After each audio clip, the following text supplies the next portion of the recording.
No, sir. Okay. No, sir. दिसते का नाही दिसत आहे? दिसते sir. Yes, sir. Yes, sir. दिसते.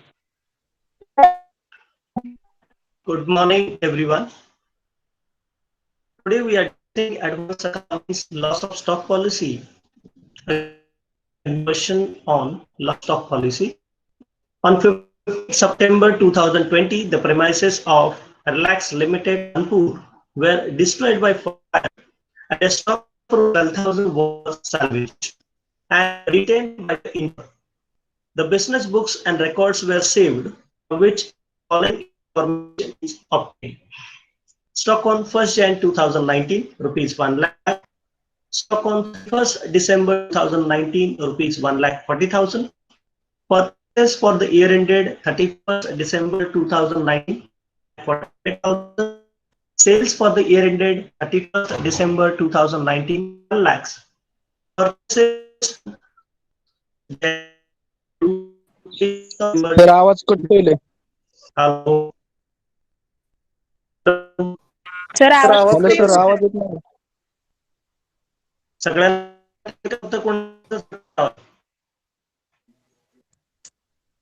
हॅलो. नाही सर खूप बेस होते. हॅलो. ठीक.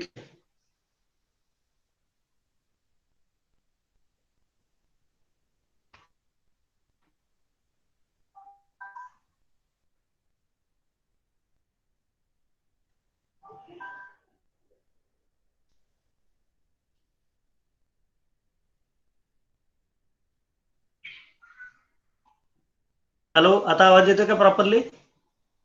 Yes sir. Yes sir. येते आवाज.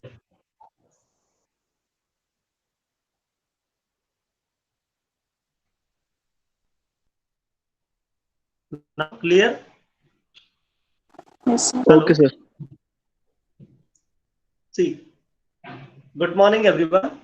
Today we will discuss a new numerical question on loss of stock policy. On 15 September 2020, the premises of Relax Limited Kanpur were destroyed by fire and a stock of 6,000 was salvaged, retained by the insurer. Records for information is sir आवाज येत obtained. नाही sir. Hello. Others, can you hear me properly? खूप cut होतोय. No sir sound is not. आवाज cut होतोय sir.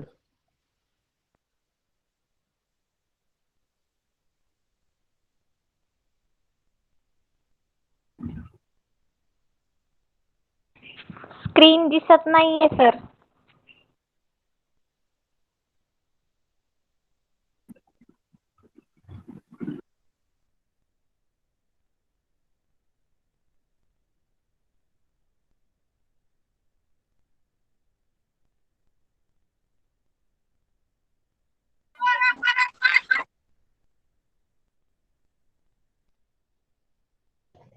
Hello, now my voice is clear or not?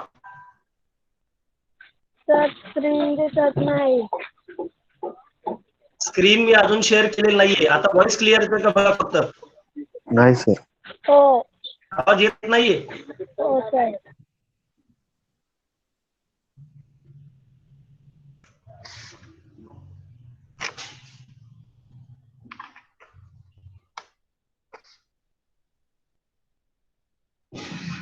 Hello, आता आवाज येतोय का? येतोय हो सर. सर, येतोय. हो सर येतोय. ओके.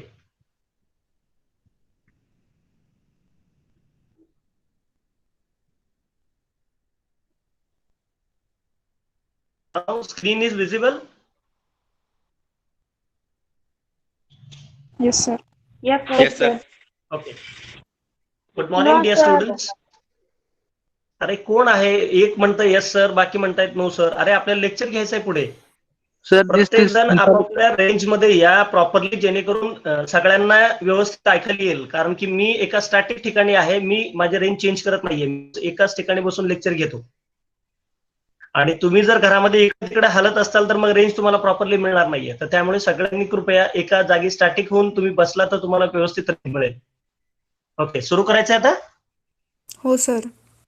हो sir. Okay. Yes sir. Good morning, everyone.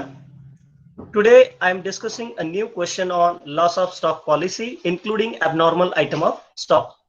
On 15 September 2020, the premises of Relax Limited, Kanpur, were destroyed by fire, and a stock of rupees 12,000 was salvaged and retained by the insured.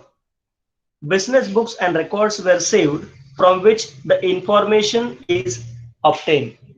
Stock on 1st Jan 2019 rupees 1 lakh. Stock on 31st December 2019 1,40,000. Purchases for the year ended 31st December 2019 9,48,000. Sales for the year ended 31st December 2019 rupees 12 lakh. Purchases from 1st Jan 2019 to 15th of September 2020 rupees 3 lakh. Sales from 1st Jan 2019 to 15th of September 2020 4,10,000. In valuing the stock as on 31st of December 2019, rupees 8,000 had been written off, certain stock having cost of rupees 18,000. Half of these goods were sold in July 2020 for rupees 10,000. The balance is estimated to be worth the original cost. Subject to the above exception, gross profit had remained at the uniform rate. On 14th of September 2020, goods worth rupees 8,000 had been received by the godown keeper but had not been entered in the purchase account. Show the statement of claim for loss of stock.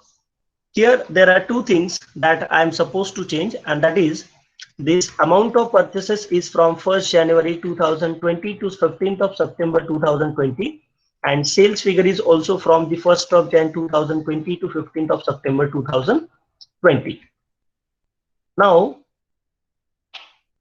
आजचा आपला हा जो प्रश्न आहे तो same आपल्या कालच्या प्रश्नासारखा आहे. तुम्ही जर प्रश्न जर पुन्हा एकदा काढून बघितला तर तुमच्या लक्षात येईल की कालच्या प्रश्नामध्ये आणि आजच्या प्रश्नामध्ये फारसा असा काही फरक नाहीये. फक्त थोड्याफार फिगर्स मध्ये आणि थोड्या इन्फॉर्मेशन मध्ये चेंज आहे. तर कानपूर लिमिटेड रिलॅक्स लिमिटेड नावाची ही जी कंपनी होती, तर या कंपनीला 15 सप्टेंबर 2020 रोजी आग लागलेली आहे आणि त्या आगीमध्ये जेवढा माल जळाला होता त्यापैकी 12,000 रुपयाचा, या ठिकाणी तुम्ही पाहू शकता 12,000 रुपयाचा जो माल आहे तो सॅल्वेज म्हणजे तो सेव्ह झालेला आहे, तो जळालेला नाही. आणि 2019 मध्ये त्यांच्याकडे काय खरेदी विक्री होती तर त्याची त्यांनी इन्फॉर्मेशन दिलेली आहे. आणि 2020 ला म्हणजे जानेवारी महिन्यापासून ते सप्टेंबर महिन्यापर्यंत 15 सप्टेंबर पर्यंत जे काही त्यांच्याकडे खरेदी विक्रीची माहिती अवेलेबल आहे ती त्यांनी आपल्याला दिलेली आहे. आणि खाली पॅराग्राफ मध्ये असं म्हणतात की 31 डिसेंबर 2019 रोजी जेव्हा स्टॉकचं व्हॅल्युएशन करायचं होतं त्यावेळेला 8,000 रुपये हे त्यांनी रिटर्न ऑफ केलेले आहेत. आता आपल्याला माहिती आहे की रिटर्न ऑफ आपण तेव्हाच करतो जेव्हा एखादा माल हा खराब असतो किंवा स्लो मुव्हिंग असतो किंवा तो माल जास्त चालत नाही किंवा त्याच्यामध्ये थोडेफार डिफेक्ट असतात. तर अशा मालाला आपण या ठिकाणी काय म्हणतो तर ॲबनॉर्मल गुड्स असं म्हणतो. आणि म्हणून 8,000 रुपयाचा जो ॲबनॉर्मल गुड्स होता तर तो त्यांनी जी ज्याची ओरिजिनल किंमत ही 18,000 रुपये होती तर ते 8,000 रुपये त्यांनी त्यांच्या स्टॉक मधून काय केले कमी केले. म्हणजेच त्यांनी स्टॉक कसा दाखवला कमी दाखवला. मग आपल्याला 8,000 रुपये परत 31 डिसेंबर 2019 ला काय करावं लागतील क्लोजिंग स्टॉक मध्ये ऍड करावं लागेल. पुढे त्यांनी असं म्हटलं की हे जे 18,000 रुपयाचा जो माल होता abnormal, half of this goods were sold in July 2020. जुलै महिन्यामध्ये त्यांनी 18,000 पैकी अर्धा माल म्हणजे 9,000चा माल त्यांनी 10,000 रुपयांना विकला. आणि त्यातला जो बॅलन्स होता तर तो बॅलन्स त्यांनी ओरिजिनल कॉस्टला म्हणजेच 9,000 रुपयाला ऍज इट इज राहिलेला आहे शिल्लक.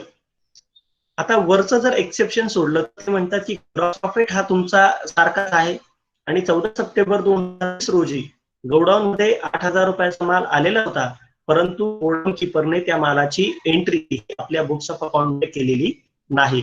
म्हणजेच अनरेकॉर्डेड परचेसेस आहे 14 सप्टेंबर 2020 ला तर तो आहे 8,000 आणि तो आपण परचेसेस मध्ये ऍड करणार आहोत.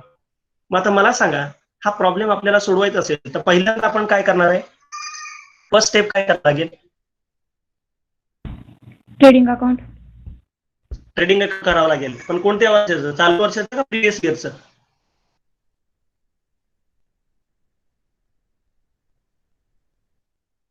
कोणत्या वर्षाचं काढायचं, प्रिव्हियस इयरचं काढायचं का करंट इयरचं? व्हेरी गुड, प्रिव्हियस इयरचं. Previous year. So here very good. So first of all, I will take the trading account that is in the books of Relax Limited Jaipur.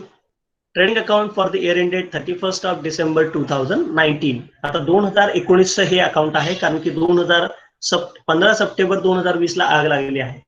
मग आता गेल्या वर्षाचं ट्रेडिंग अकाउंट आपण का काढतो तर आपल्याला त्या ट्रेडिंग अकाउंट मधून ग्रॉस प्रॉफिटची फिगर फाइंड आउट करायची असते म्हणून आपण गेल्या वर्षाचं ट्रेडिंग अकाउंट काढतो. मग गेल्या वर्षीच्या ट्रेडिंग अकाउंटच्या संबंधी इथे माहिती दिलेली आहे पहा. ओपनिंग स्टॉक दिलेला आहे 1 लाख रुपये. मग आपण सगळ्यात पहिल्यांदा ओपनिंग स्टॉक घेऊया. Opening stock rupees 1 lakh. त्याचबरोबर आपल्याला सेल्स त्यांनी दिलेले आहेत 2100 आणि त्या सेल्सची फिगर दिलेली आहे 12 लाख रुपये. त्यामुळे आपण सेल्स किती घेतले 12 लाख. त्यानंतर पर्चेस दिलेले आहेत 9,48,000. तुम्ही या ठिकाणी पाहू शकता purchases for the year ended 31st December 2019 9,48,000. आणि त्याचबरोबर आपला जो क्लोजिंग स्टॉक होता 31 डिसेंबर 2019 ला, तर क्वेश्चन मध्ये 31 डिसेंबर 2019 ला क्लोजिंग स्टॉकची किंमत दिलेली आहे 1,40,000. परंतु प्रश्नामध्ये असं सांगितलं होतं 31 डिसेंबर 2019 ला 8,000 रुपये हे रिटर्न ऑफ केलेले आहेत. म्हणजे 8,000 रुपये परत आपल्याला या ठिकाणी काय करावं लागतील ऍड करावे लागतील. आणि म्हणून जी अमाऊंट रिटर्न ऑफ केलेली आहे ती अमाऊंट आपण परत याच्यामध्ये ऍड करणार आहोत. म्हणजे आपला क्लोजिंग स्टॉक हा ओरिजिनली किती रुपयांचा असेल तर 1,48,000 रुपयांचा आहे. मग आता आपल्याला ट्रेडिंग अकाउंट क्लोज करावं लागेल. 12 अधिक 13,48,000 रुपये ही आपली टोटल आहे. आणि या 13,48,000 मधून 10,48,000 रुपये तुम्ही डेबिटचे मायनस केल्यानंतर आपल्याला ग्रॉस प्रॉफिट किती मिळेल तर 3 लाख रुपये आहे. मग आता आपण सेकंड स्टेप काय काढणार बोला. Which one is the second step? Rate of gross profit. Very good. And what is the formula for rate of gross profit? Gross profit upon net sales into 100. Sales into.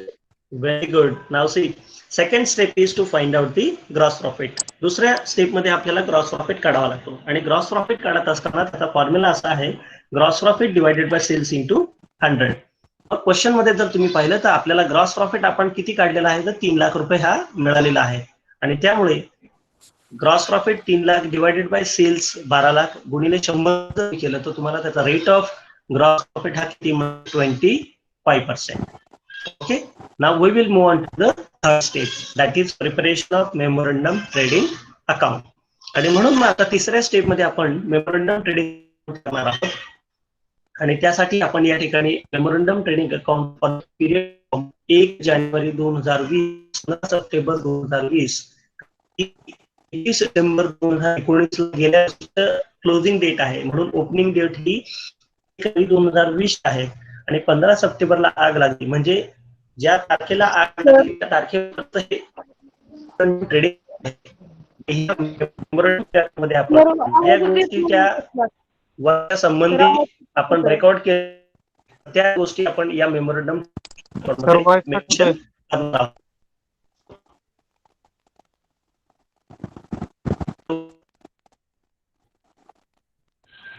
Sir आवाज खूप cut होतोय तुमचा. आवाज येतोय का नाही? नाही येते सर, खूप कट होतोय. नाही सर, खूप ब्रेक होतोय.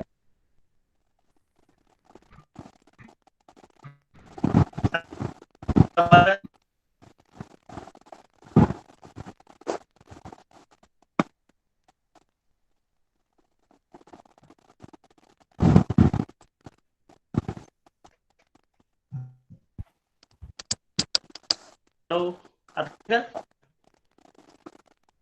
नाही सर नाही येत. नाही सर, नाही येत.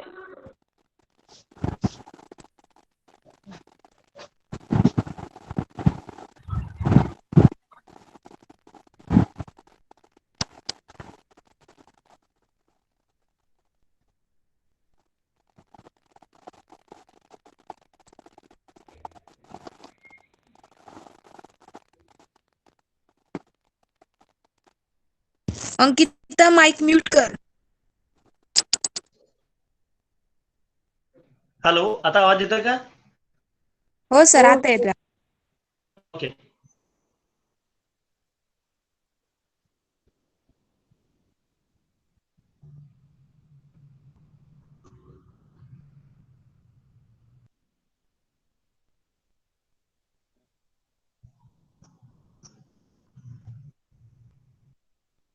हॅलो. आवाज येतोय? स्क्रीन दिसते का सगळ्यांना? नाही दिसत आहे सर. नाही सर, स्क्रीन नाही दिसत. हो सर.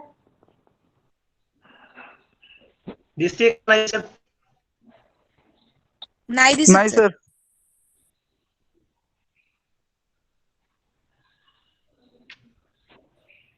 आवाज येत नाही सर काय तिथे.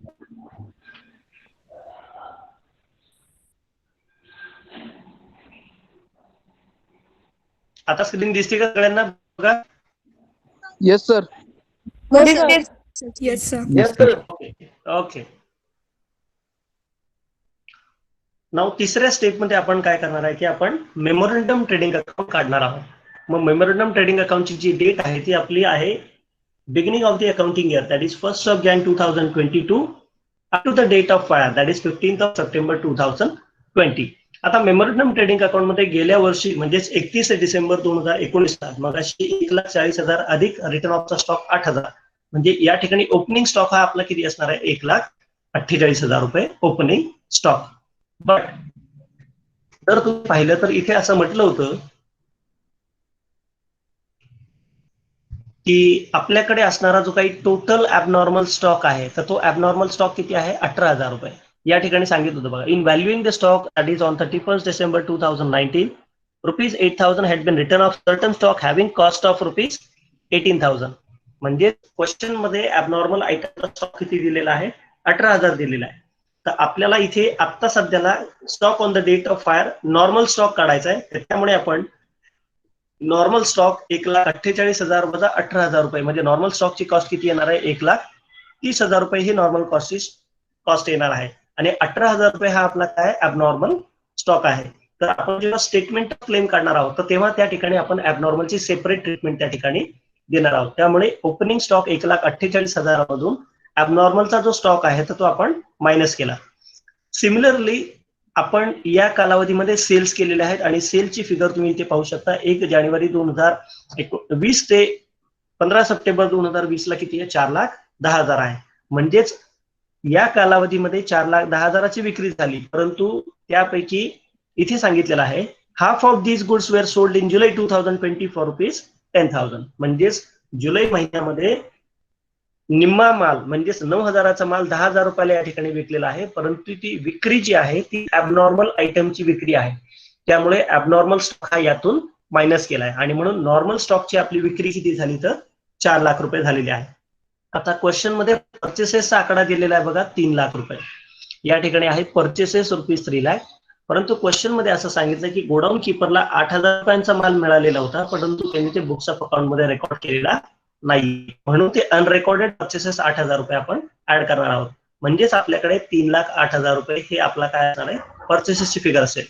आता ग्रॉस प्रॉफिट हा आपल्याला क्वेश्चन मध्ये मगाशी आपण काढला होता 25%, म्हणून 4 लाखाच्या 25% जर तुम्ही काढलं इथे it should be 4 lakh rupees only.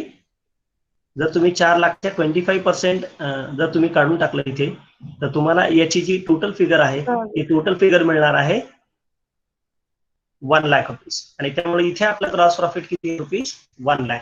मग जर टोटल तुम्ही केली तर टोटल आहे आपली 1,30,000 plus 3,08,000 plus 1 lakh is equal to 5,38,000. मग 5,38,000 तुम्ही दोन्हीकडे पॅरलली मांडलं आणि त्यातून जर 4 लाख रुपये तुम्ही मायनस केले तर आपल्याला stock on the date of fire, ज्याला आपण बॅलन्सिंग फिगर किंवा क्लोजिंग स्टॉक असं म्हणतो, तर त्याची फिगर किती आली? 1,38,000 रुपये.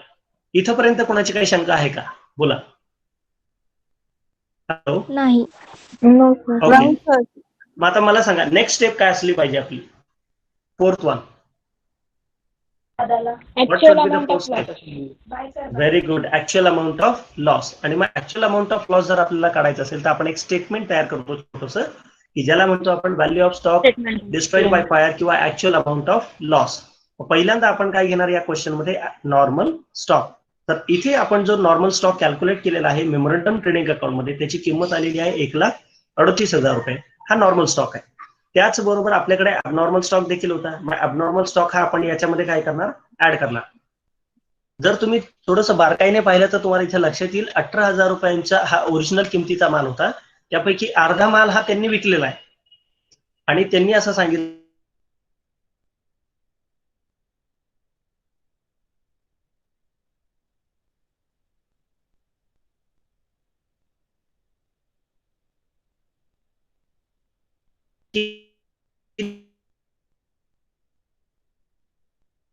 म्हणून 1,38,000 जर तुम्ही 9,000 त्याच्यामध्ये ऍड केले तर तुमचा जो टोटल स्टॉक जळालेला आहे तर तो किती येणार आहे? 1,47,000. परंतु प्रॉब्लेम मध्ये असं सांगितलंय की 12,000 रुपयाचा स्टॉक हा काय आहे? सॅल्वेज आहे. तर यामुळे आपण सॅल्वेज स्टॉक काय करतो तर मायनस करून टाकतो आणि म्हणून 1,47,000 normal plus minus salvage stock is equal to आपला value of stock destroyed by fire आणि त्याची किंमत आहे 1,00,000